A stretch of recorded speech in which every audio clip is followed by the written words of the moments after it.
से बड़े धनाढ्य तो आप लोग नहीं हो ना। महाराज मनु के पास क्या कमी थी? चक्रवर्ती सम्राट थे, सप्तद्वीप वसुंधरा के एक छत्र राजा, और उनके सामने तो हमारी कहीं घटना नहीं, हमारे पास कुछ नहीं है। जब वो छोड़ सकते हैं अपनी सारी संपत्ति को, तो तुम्हारे हमारे पास क्या है? किसके लिए हम चिपके पड़े हैं बताओ? विचार करिए। मनु जी ने संदेश दिया कि भैया ये ऐसे तो छूटने वाली नहीं, इसको छोड़ना पड़ता है, जैसे मैं छोड़ रहा हूं। परबस राज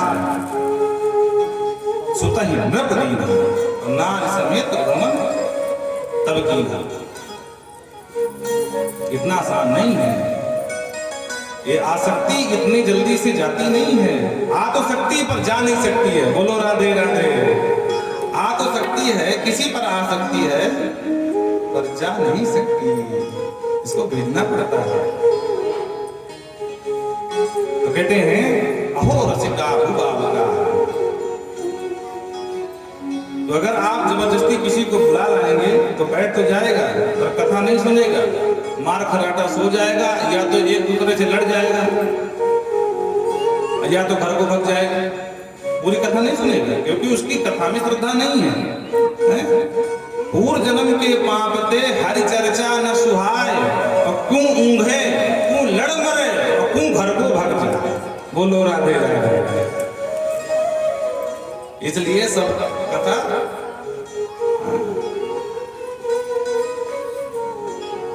जो भगवान की कथा में मन नहीं लगा जिसका, तो कहते रस विशेष जाना तिन्ह नहीं। अभी उनका रस में प्रवेश नहीं है।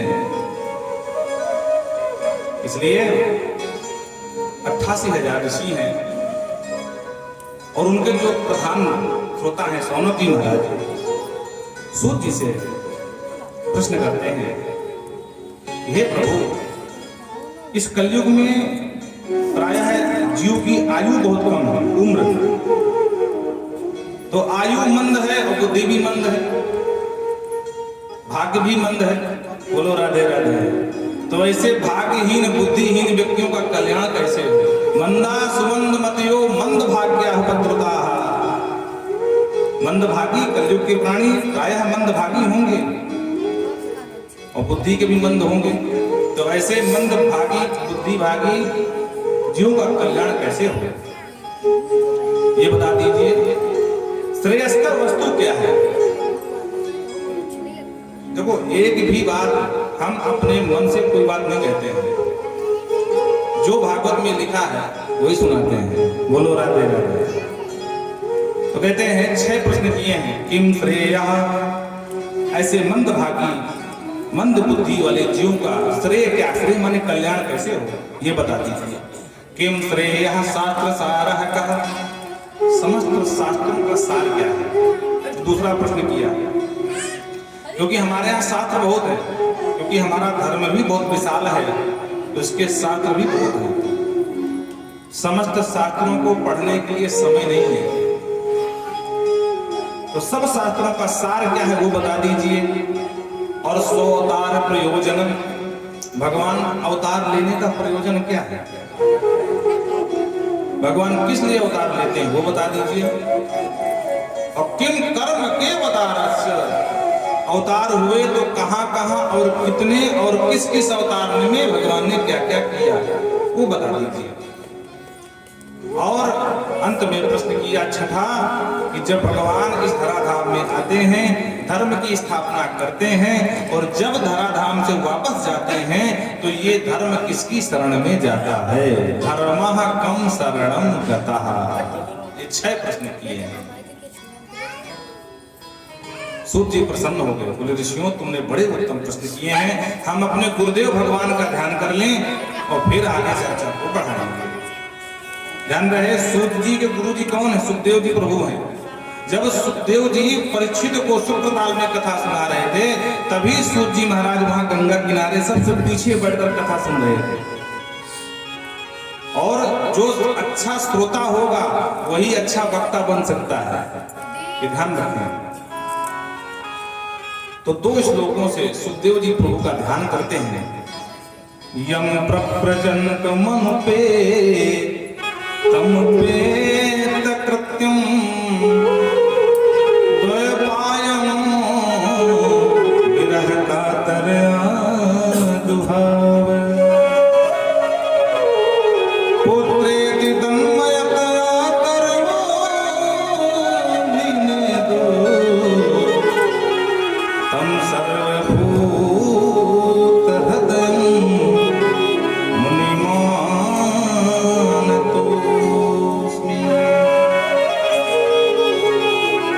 यः स्वानुभावमखिलं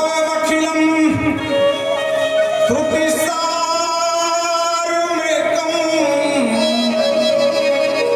मध्यात्मदीपिमत्कृते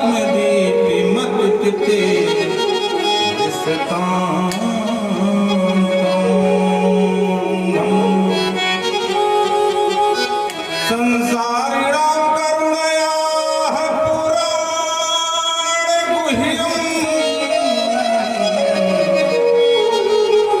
तं व्याससूनमुपयामि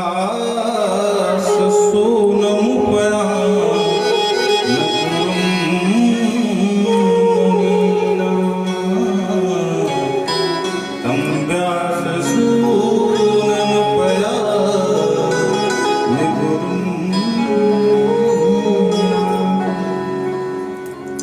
इन दो श्लोकों से सुखदेव प्रभु का वंदन किया है, अपने गुरुदेव भगवान का स्मरण किया। सूची महाराज ने कहते हैं यम प्रव्रजन्त, जो सुखदेव प्रभु जन्म लेते ही सब कुछ छोड़ करके चल दिए, क्योंकि प्रा उपसर्ग लगा है और प्रा जब उपसर्ग लगता है तो शब्द को वजन देने के लिए लगाया जाता है। जैसे कोई कहे अहम माते गच्छामि, अर्थ क्या हुआ? ए मैया मैं जा रहा हूं लेकिन जल्दी आ जाऊंगा, अर्थ ये हुआ अहम गच्छामि।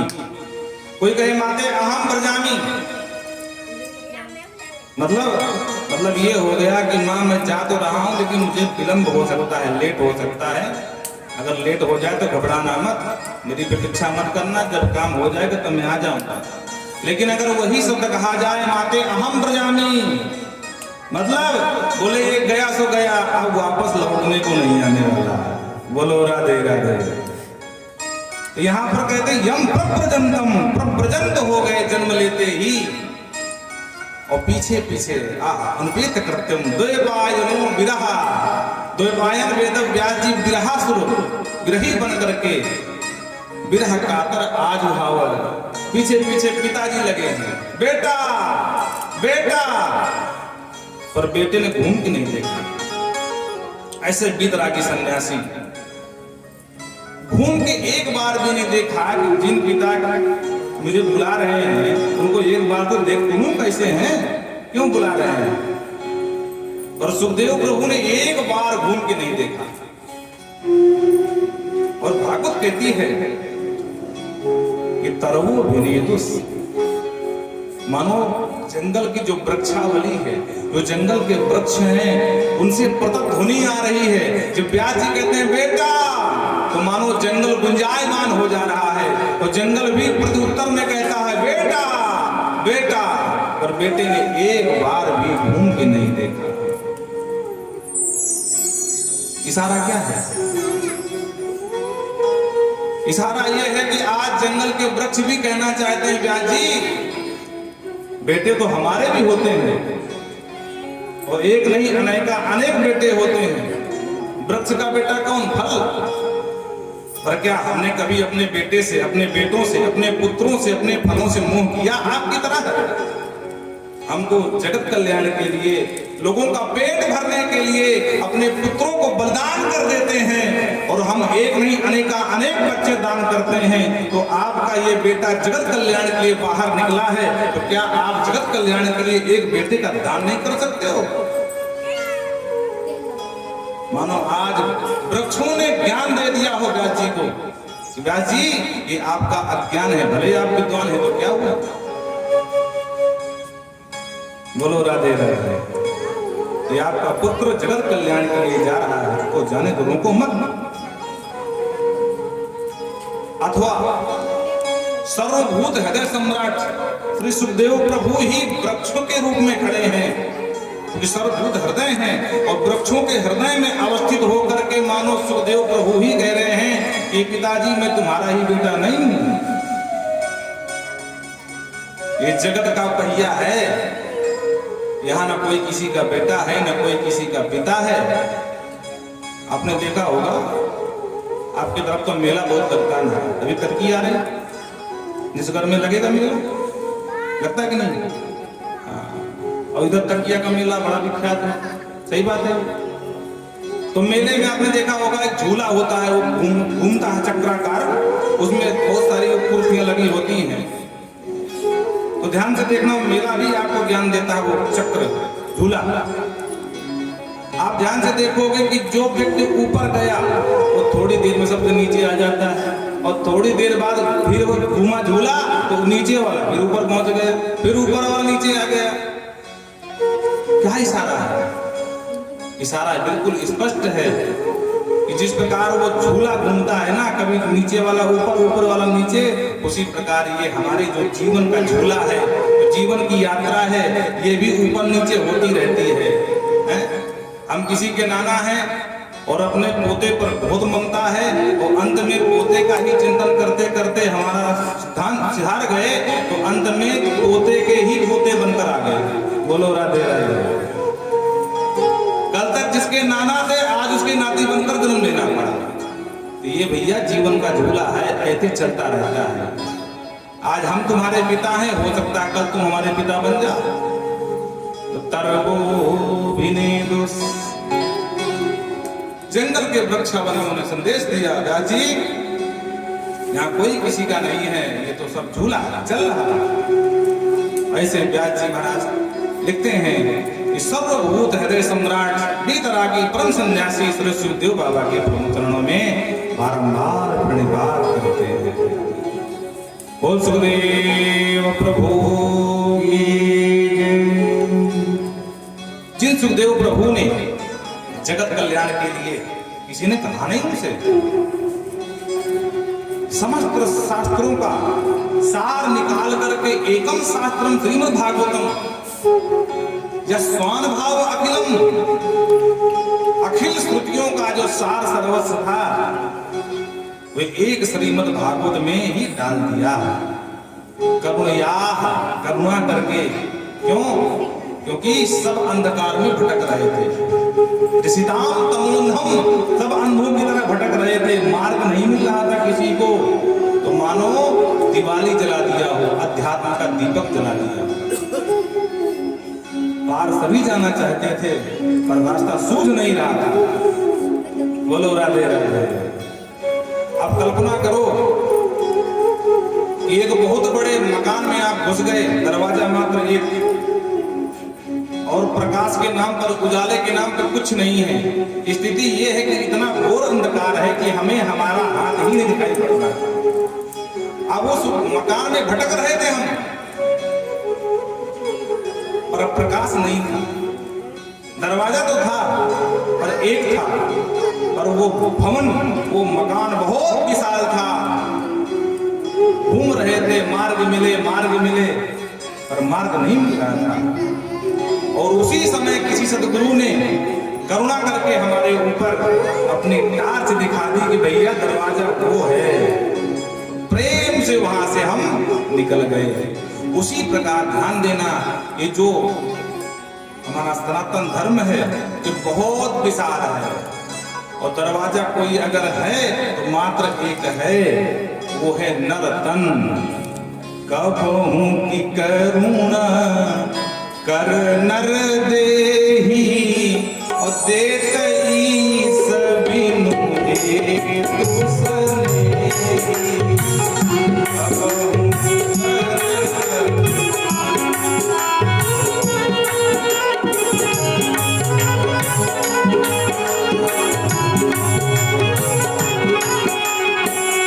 बड़े भाग मानुष तन पावा, बड़े भाग मानुष तन पावा।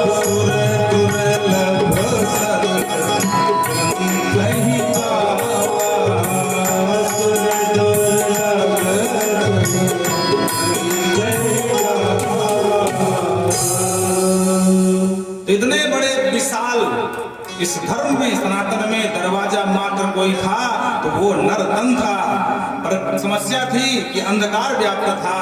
तो प्रज्वालितो ज्ञानमयः प्रदीपः, प्रकाश का काम किसने किया? सुखदेव प्रभु ने किया। हमको अध्यात्म का दीपक, उसका प्रकाश दिखा दिया कि भैया दरवाजा कोई है तो 84 लाख योनियों में मात्र एक दरवाजा है, वो है नर्तन। लेकिन नर्तन भी मिल गया और फिर भी अंधकार व्याप्त था, तो उन्होंने प्रकाश दिखा करके इस द्वार से बाहर हमको इस भवाटवी से निकाल करके बाहर कर दिया। ऐसे श्री सुखदेव प्रभु के चरणों में हम सब मिल करके बारंबार प्रणिपात करते हैं। बोल भक्तवत्सल भगवान की। कहते हैं ऋषियों, मुनि साधु पृष्ठो हम बहुत बिरलोक मंगलम। हे मुनियों, आपने जो 6 प्रश्न किए हैं ये लोक मंगल की कामना से किए हैं, और इन्हीं 6 प्रश्नों का पूरी भागवत में उत्तर दिया है क्रमशः। सबय पुंसाम परो धर्म यतो भक्ति सबय पुंसाम परो धर्म, कहते हैं परम धर्म वही है जिसके अंदर विशुद्ध भक्ति का प्रादुर्भाव हो जाए। आप कितने बड़े भजनानंदी हैं, आप कितने बड़े तपस्वी हो जाएं, मनस्वी हो जाएं, मंत्र वेत्ता हो जाएं, लेकिन भगवान की कथा में अगर आपका मन नहीं लग रहा है तो आप कुछ भी नहीं है। श्रम एव हि केवलम नोपाधिरतिम, कहते हैं धर्मः स्वनिष्ठितः पुंसाम विश्वक्सेन कथाशयः। भगवान की कथा से अगर आपका मन नहीं जुड़ा तो फिर आप कुछ भी कर लें, आपका कभी कल्याण होने वाला नहीं है। तो सबसे पहले श्रोता बनो, जैसे भी हो ईमानदारी से भगवान की कथा सुननी चाहिए। कहते हैं ऋषियों, ये जितने भी यज्ञ हो, अनुष्ठान हो, जप हो, पूजा पाठ जो भी है, सबका एक ही लक्ष्य है कि एन केन प्रकारेण परमात्मा हम पर रीझ जाए, हमसे प्रसन्न हो जाए। वासुदेव परावेदा, वासुदेव परामखा, वासुदेव परायो, वासुदेव पर वासुदेव परावेदा, ये वेद भगवान ही भगवान वासुदेव की ही स्तुति करते हैं। ये यज्ञ, ये अनुष्ठान, इनका सबका एक ही लक्ष्य है कि इन केन प्रकारेण परमात्मा हम पर रीझ जाए। सकल सुकृत फल राम सने, वेद पुराण संत मते हो। सभी सुकृतों का, सभी पुण्यों का फल एक है कि भगवान हमारी सेवा से रीझ जाए। इसलिए ऋषियों,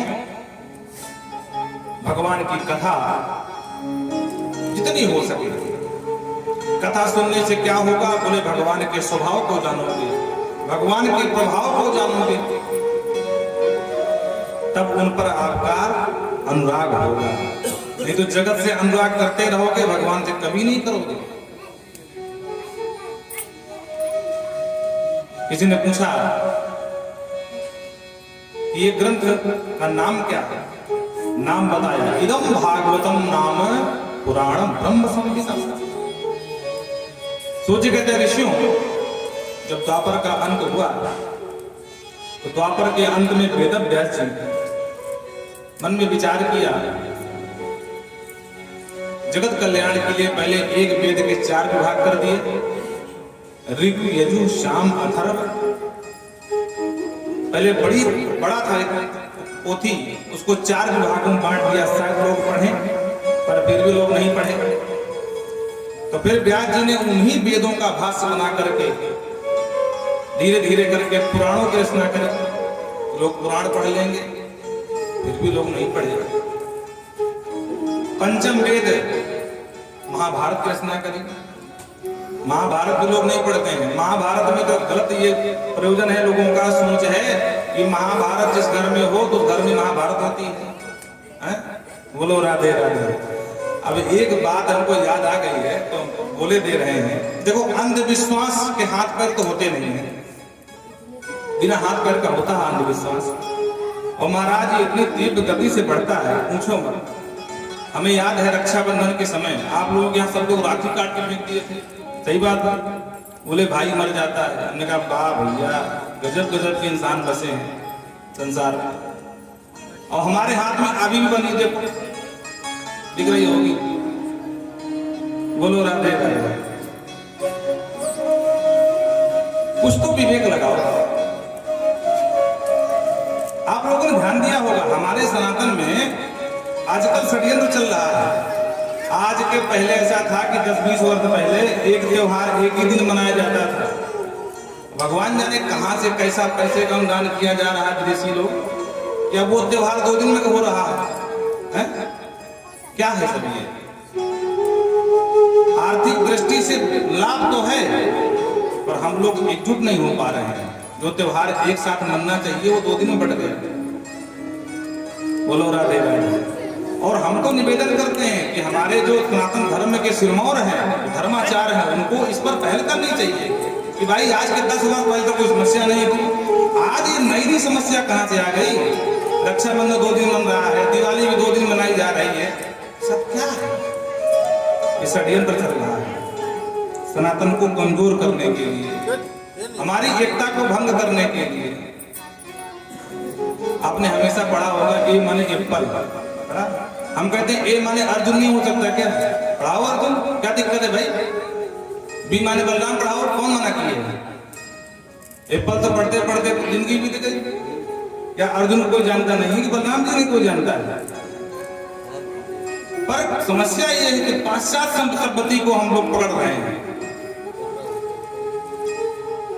तो कहने का तात्पर्य ये है कि स्वयं का कुछ विवेक तो इस्तेमाल करो।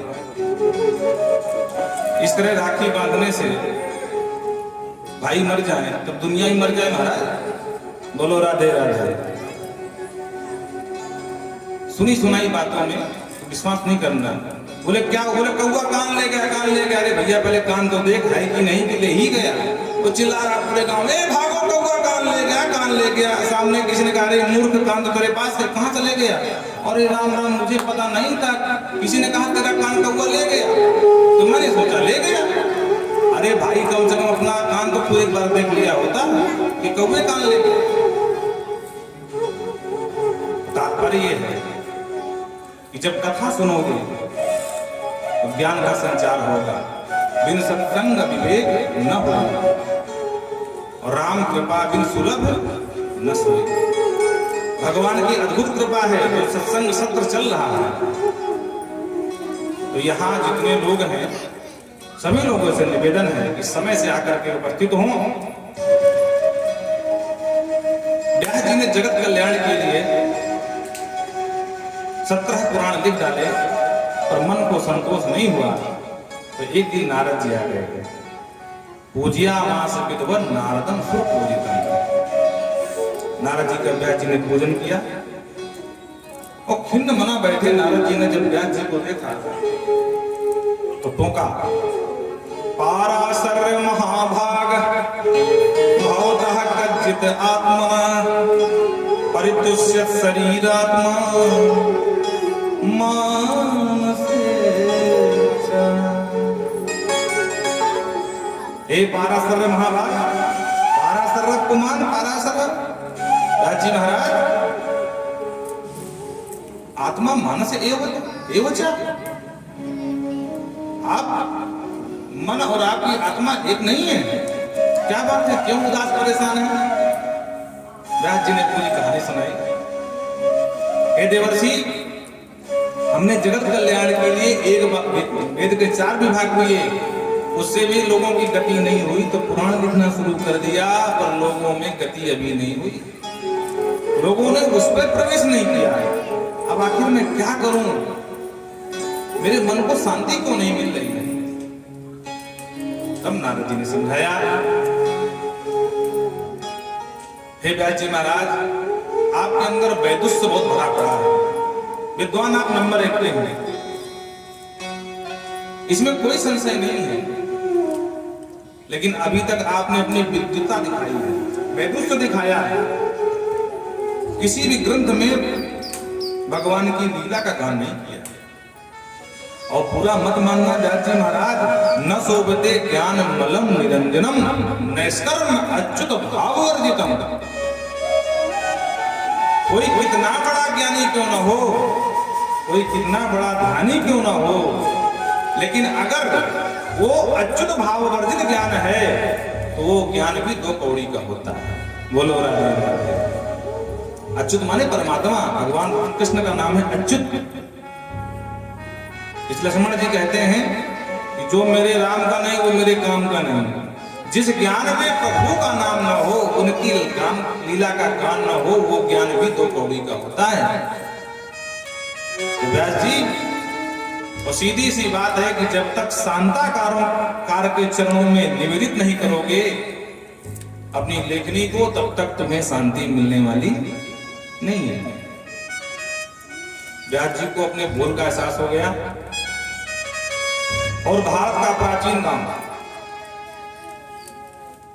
आज जिसको कहते हैं माना, प्राचीन नाम सम्यक्प्रास था। वहीं सरस्वती नदी के पावन तट पर व्यास जी महाराज की गुफा, वहीं पर स्नान किया और महाराज बैठ करके भगवान का ध्यान किया। इस भागवत को लिखने के लिए गणेश जी का आह्वान किया और भागवत की भागीरथी प्रादुर्भाव हो गई, प्रादुर्भूत हो गई।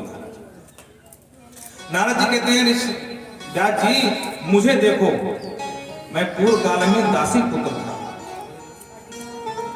और मेरी माँ सेविका थी लोगों के घर में जाकर के झाड़ू पोछा करती थी, बर्तन मांजती थी। मैं भी माँ के साथ जाता, लोगों की सेवा करता। एक दिन की बात, एक वेद पाठी ब्राह्मणों के यहाँ हम लोग काम करते थे और उनके यहाँ बहुत सारे संत पधारे चतुर्मासा करने के लिए। 4 महीना वहीं रुके संत, तो मैं भी उन्हीं के साथ रमण करता रहा महाराज। वो जब नाचते कीर्तन करते तो मैं भी नाचने लगता। और कहते उच्छित लेपान मुदतो दुजई है। उन ब्राह्मण रूपी संत का जो झूठा मूठा बचता बाद में, क्योंकि सेवकों को बाद में वही मिलता है जब कुछ खाने के बाद जूठा, तो वो जूठा खा खा करके हमारी बुद्धि भी प्रखर होने लगी। बोल वृंदावन बिहारी लाल। तो कहते हैं कि अंत में जब वो संत जाने लगे तो मैं बावला हो गया, मुझे भी ले चलो। संतों ने कहा देख भैया तेरी मैया है और जब तक मैया है तब तक तू संत नहीं हो सकता। मैया की सेवा कर, बाद में पहुंचेंगे। वो संत चले गए, हम मन मार के रह गए। अब एक दिन का संयोग, मैया वो दोहन हो गई, सर्प ने डस लिया महाराज, तो मैया हमारी मर गई। मैया की अंत्येष्टि किया और जिस दिशा में वो संत लोग गए थे उसी दिशा को आगे बढ़ा। चलते चलते थक गया तो एक सुंदर स्नात्वा पीत्वा हरदम एक जल जलाशय था, उस पर स्नान किया, जल पिया और वहीं पीपल के वृक्ष के नीचे लेट गया तो भगवान का दर्शन हो गया। बोल लक्ष्मी नारायण भगवान की। और जैसे आंख खोला वो दर्शन कर, हमने कहा ये सब क्या है? आकाशवाणी हुई कि अभी नहीं मिलेंगे बेटा, अभी तुम कच्चे हो, पक्के भक्त बन के दिखाओ। तब जाकर के मैं उन्हीं के विरह में पुकारता पुकारता एक समय ऐसा आया कि कई जन्म लेने के बाद फिर इस सृष्टि का प्रलय हो गया और मैं ब्रह्मा का बेटा नारद बन करके मेरा जन्म हुआ। भगवान की कीर्तन गा रहा था, एक दिन भगवान प्रसन्न हो गए और मुझे अपनी वीणा प्रदान कर दी और इस वीणा से गाता हूं भगवान के नाम। आइए वीणा का श्लोक गान सुने। देवदत्तं वीणां देवदत्तं वीणां देवदत्तं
देवदत्ताम इमाम वीणाम, इमाम वीणाम देवदत्ताम। कहते हैं जो वीणा है व्यास जी महाराज इन्होंने ये भगवान की दी हुई है। और मूर्छित्वा हरि कथा, इस वीणा से तान छीनता हूँ, भगवान का गान करता हूँ। और कभी कभी स्थिति ये हो जाती है कि गाते गाते मूर्छित हो जाता हूँ। आज भगवान के नाम ने मुझे जगत पूज्य बना दिया। चाहे राक्षसों के यहाँ पहुंच जाऊं, चाहे दैत्यों के यहाँ पहुंच जाऊं, चाहे देवताओं के यहाँ पहुंच जाऊं, नारदम सुरपूजितम, सब जगह मेरी गति है और सब जगह मेरा सम्मान है। तो जब तक भगवान के नाम का गान नहीं करोगे आपका कल्याण होने वाला नहीं है। और ये जगत भी शाश्वत नहीं है, ना हम ना आप आज है कल का ठिकाना नहीं है। इसलिए जब तक जियो तो भगवान के बन करके जियो। व्यास जी महाराज सुंदर सा उपदेश दिया। अरे जगत में आओ, हम समझ रहे हैं, आप लोगों का मन कहीं ना कहीं विचलित हो रहा है। तो एक भजन, उसके बाद फिर आगे कथा बढ़ाएंगे। अरे